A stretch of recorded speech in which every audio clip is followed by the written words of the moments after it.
नाज़रीन, काछे में महाबोड में मुतासर थींदड़ माण्हुनि लाइ फलाही इदारे तरफ़ां इमदादी कैंप क़ाइमु कई वई, जंहिं में मुफ़्त दवाऊं ऐं खाधे पीते जो सामान विरहायो वियो। इन हवाले सां ॾिसूं था हनीफ़ रोदनाणी जी हीअ रिपोर्ट। जी नाज़रीन, काछे अंदर महाबोड बिल्कुल तबाही करे छॾी।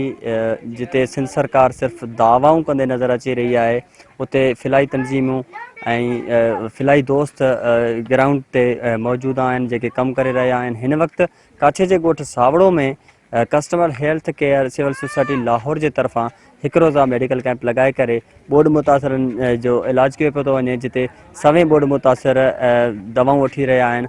अचो त custom health care civil society जे टीम ऐं बोड मुतासिर सां ॻाल्हायूं त उन्हनि जो छा चवणु। जी, असां हिन वक़्तु काछो जे इलाइक़नि में आहियूं। हिते जेको बोर्ड आई आहे, उन बोर्ड खां पोइ असांजी टीम कस्टम हेल्थ केयर जे तरफ़ां डॉक्टर आसिफ़ मामून जा साहब असांखे हिते मोकिलिया आहिनि ऐं असां जेको आहे सो हिते कमु करे रहिया आहियूं। हर रोज़ु असांजी कैंप हिकु ॻोठ मां हूंदी आहे। तक़रीबन हिते असांखे 500 खां 1000 ताईं पेशेंट मिली था वञनि रोज़ाने, ऐं उन्हनि खे असां चेकिंग करी मुफ़्त में दवाऊं ॾींदा आहियूं।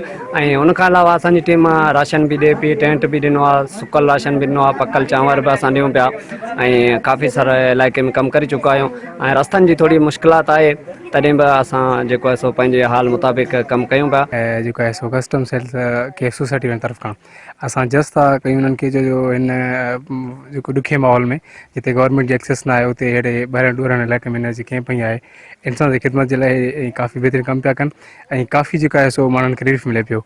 ऐं असां जस्ट था चऊं ऐं वरी हिननि खे असां गुज़ारिश पिया कयूं त अहिड़ा इलाइक़ा जिते अॼु ताईं हिन महिल ताईं बि गवर्नमेंट जी एक्सेस न आहे ऐं माण्हू जेको मुख़्तलिफ़ बीमारी मुब्तला लॻा पिया आहिनि, जो डायरिया या मुख़्तलिफ़ जेके बीमारियूं थियूं आहिनि, हिन जेका सो फ्लड जे हवाले सां हे हिते पहुता आहिनि ऐं असां गैस था कयूं ऐं हिननि जी वॾी महिरबानी।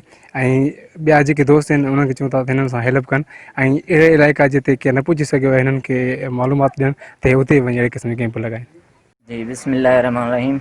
असीं हींअर सावड़ो ॻोठ में मौजूदु आहियूं। Pakistan custom health care society जे तरफ़ां हिते असां मेडिकल कैंप करण आया आहियूं।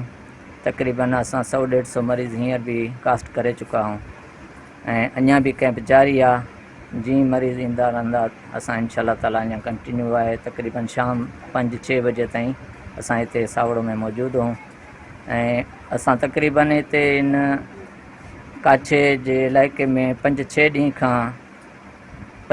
खां हिते असां जेको मेडिकल कैंप करे रहिया आहियूं ऐं अल्हम्दुलिल्लाह असां मरीज़ काफ़ी ॾिठा आहिनि। तक़रीबन 1000-1500 मरीज़ ॾिसी विया आहियूं।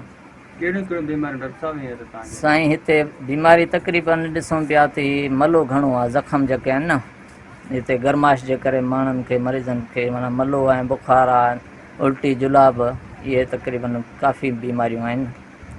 ऐं रस्तनि जो हिते वॾो मसइलो आहे। असां आयासीं बि रस्ते में तमामु वॾो मसइलो हो, वॾा खॾा हुया, जेको वॾी तकलीफ़ करे असां हिते पहुता आहियूं। ऐं ॾिसूं पिया त हिते जा जेका माण्हू आहिनि उहे कीअं पिया गुज़र सफ़र कनि, उन्हनि खे कीअं शहरनि में आमद रफ़्त उन्हनि जी कीअं आहे, तमामु ॾुखियो हिते मसइलो आहे। असां बि वॾी तकलीफ़ करे हिते पहुता आहियूं।